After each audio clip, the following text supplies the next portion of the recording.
আমার বিয়ের 4 মাস পর আমার স্বামী রোড অ্যাক্সিডেন্টে মারা গিয়েছিল। তখন শাশুড়ি মা বলল, আমি আবার তোমাকে আমার ছোট ছেলের সাথে মানে আমার দেবরের সাথে বিয়ে দিবে। কিন্তু আমি এতে রাজি হচ্ছিলাম না। বাবার জোরাজুরিতে আমি শেষ পর্যন্ত রাজি হয়ে গেলাম। আমার আবার বিয়ে হলো দেবরের সাথে। কিন্তু প্রথম রাতে দেবরের জায়গায় আমার স্বামীকে দেখতে পেলাম। কিন্তু আমার স্বামী তো মারা গেছে, তাহলে দেবরের জায়গায় স্বামী আসলো কিভাবে? আমি তা দেখে অজ্ঞান হয়ে পড়লাম। তারপর যা ঘটেছিল তা শোনার পর আমার দম বন্ধ হয়ে আসছিল। তাহলে ঘটনাটি বলি। মাথাটা ঘুরে গেল যখন শুনলাম আমার দেবরের সাথে বিয়ে হবে। মাত্র কয়েকদিন হলো ও নেই, এরই মাঝে ওনারা এরকম একটা সিদ্ধান্ত নিয়ে নিল আমাকে না জিজ্ঞাসা করেই। আমার বাবা আছে, মা নেই, ছোটবেলায় মারা গেছে। আমি আমার এক খালার কাছে বেড়ে ওঠা। স্কুল কলেজ লাইফ শেষে বিয়ে হলো। আমার কিছুটা লাভ মেরিট ছিল। ওর সাথে আমার প্রথম দেখা হয়েছিল একটি বাসে। সেদিন বাসে প্রচুর ভিড়, বসার জায়গা নেই। দাঁড়িয়ে আছি দেখে আমার খুব কষ্ট হচ্ছে। দেখলাম একটা লোক আমাকে ইশারা দিচ্ছে, আমি উঠছি, আপনি বসুন। আমি কোনো উপায় না পেয়ে বসে পড়লাম। নামলাম দুজন একই স্টপেজে। সে বলল, হাই, আমি সুমন। জি, আমি নাসরিন। কি করেন আপনি? কোথায় যাবেন? আসলে আমি একটা কাজে এখানে আসছি।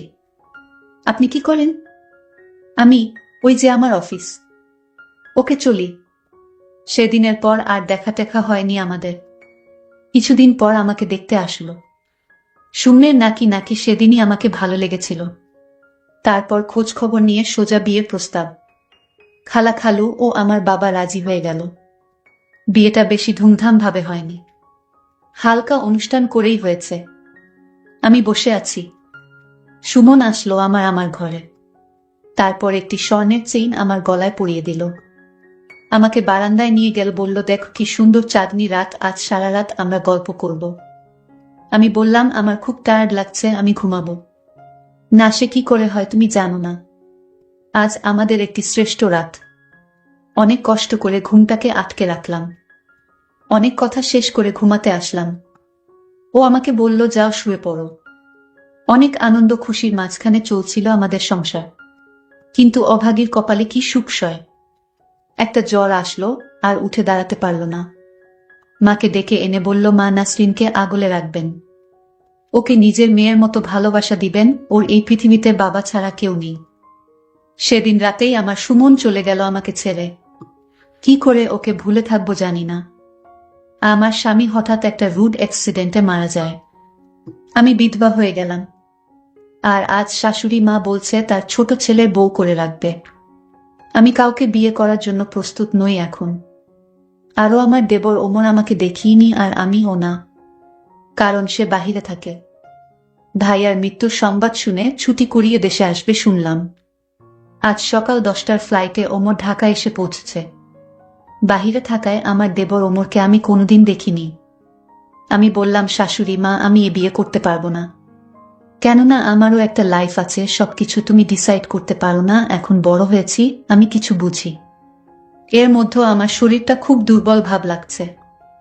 আমি বেহুশ হয়ে পড়ে গেলাম। পরে জানতে পারলাম আমি মা হতে যাচ্ছি।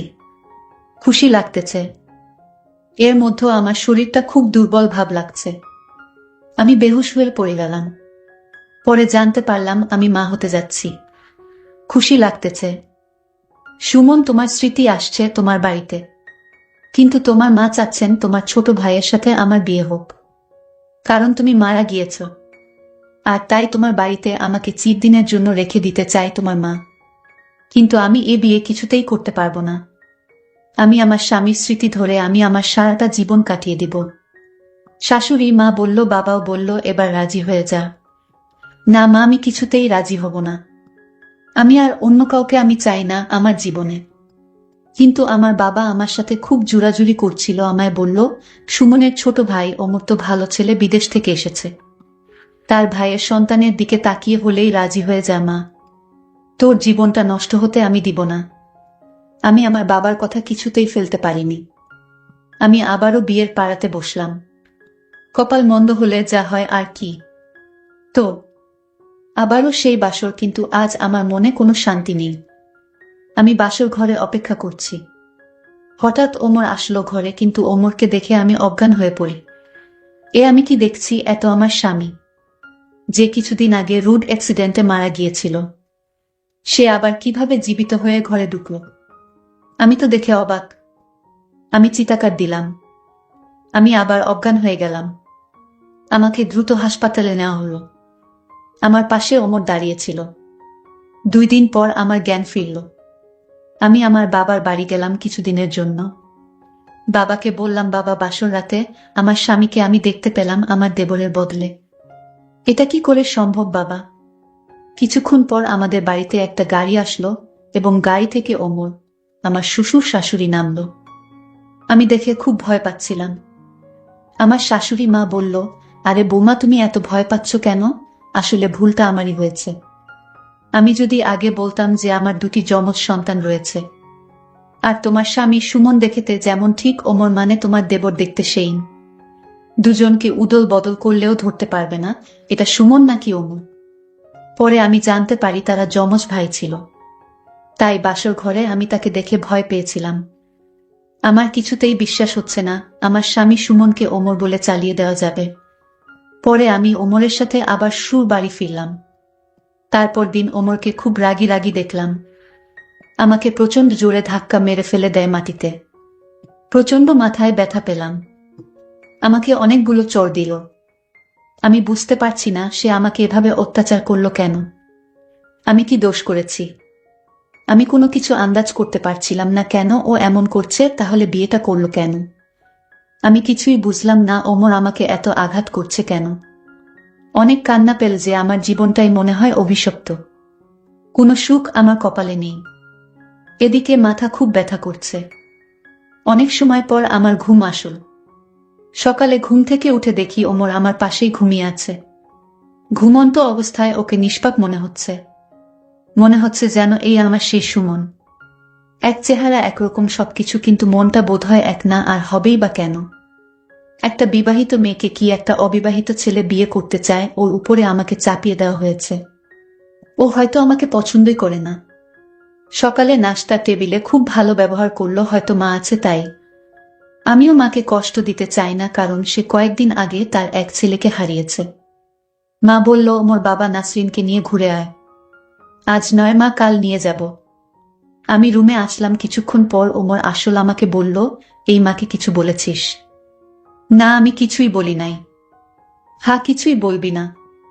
আজ একটা কাজে যাচ্ছি, কাল তোকে ঘুরতে নিয়ে যাব। সেদিন রাতে ওকে দেখে আমার খুব ভয় ভয় করছিল, কিন্তু বাঁচা গেল, কিছুই বলল না। আমি ঘুমিয়ে পড়লাম। আজ সারাদিন ওমর খুব ভালো ব্যবহার করলো আমার সাথে। কোনো রাগারাগি করলো না। বিকেল বেলা একটা শাড়ি এনে বলল, নাসরিন ওঠো, এই শাড়িতে তোমাকে খুব মানাবে। আমি কোনো কথা না বলে আমি নিজেই শাড়িটা পরে নিলাম। কিন্তু মনে মনে ভাবলাম, ওমরের হঠাৎ এই পরিবর্তন কেন? এই তো গত রাতে আমাকে খুব মেরেছিল, আজ যেন ওমর ভালো হয়ে গেছে। এর পিছনে কি কোনো কারণ আছে কিনা? আমি কিছুটা তাকে সন্দেহ করছিলাম। ওমরকে জিজ্ঞেস করলাম, ওমর, আজ তোমার মনটা অনেক ভালো হয়ে গেল কিভাবে? ওমর বলল, আরে মানুষের মন কি সবসময় একরকম থাকে? আজ আমার মনটা খুবই শান্ত।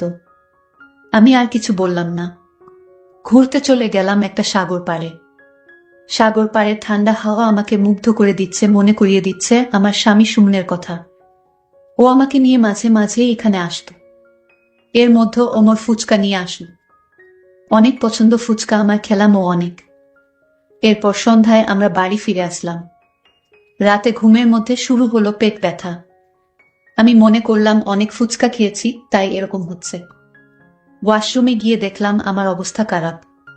কোনো মতে বাহিরে আসলাম। ঘরে এসে শুনতে পেলাম ওমর ফোনে বলছে, মনে হয় কাজ হয়ে গেছে। দেখলাম পেস রুমে গেল।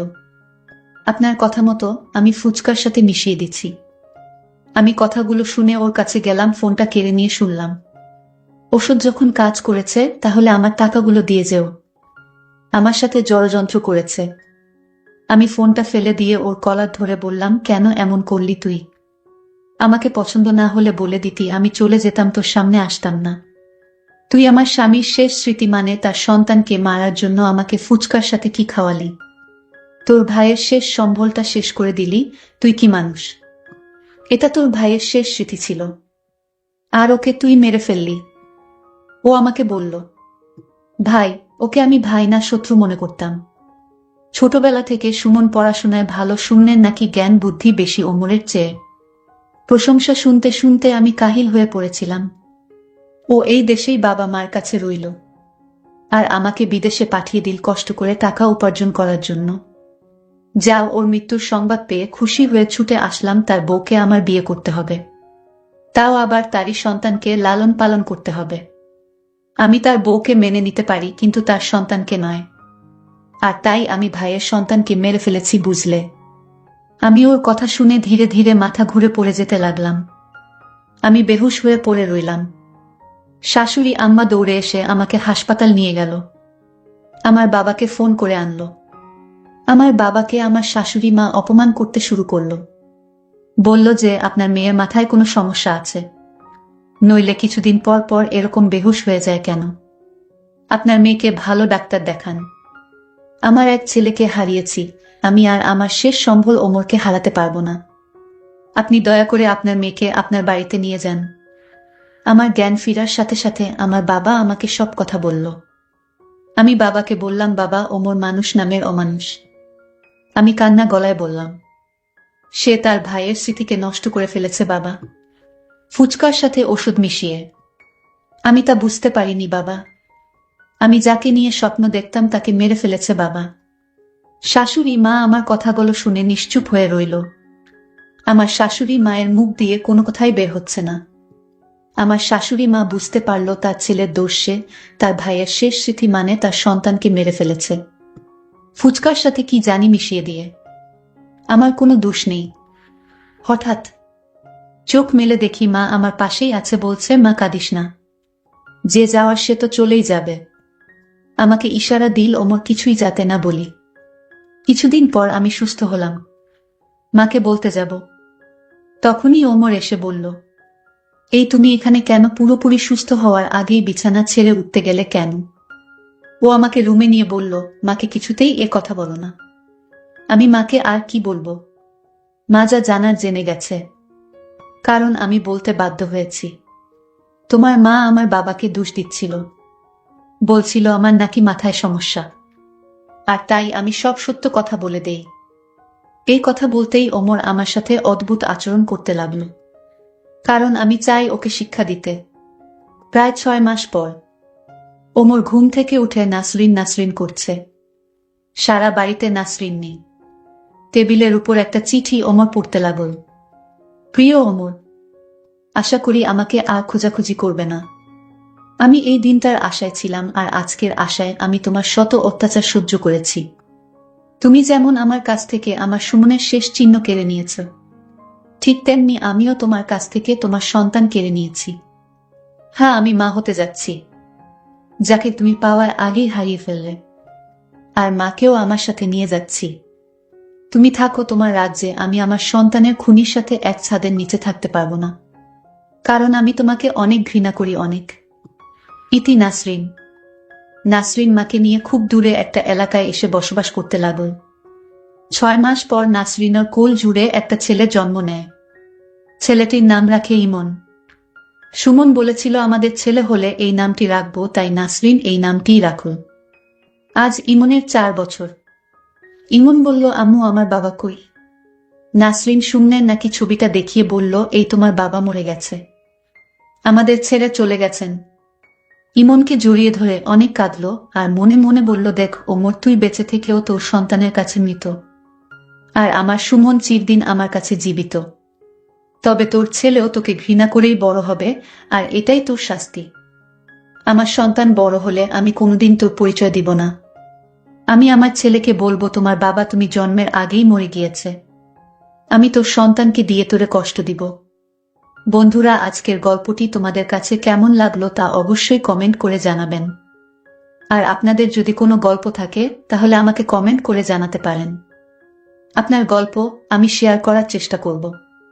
আজ এই পর্যন্তই। সবাই ভালো থাকবেন। ধন্যবাদ।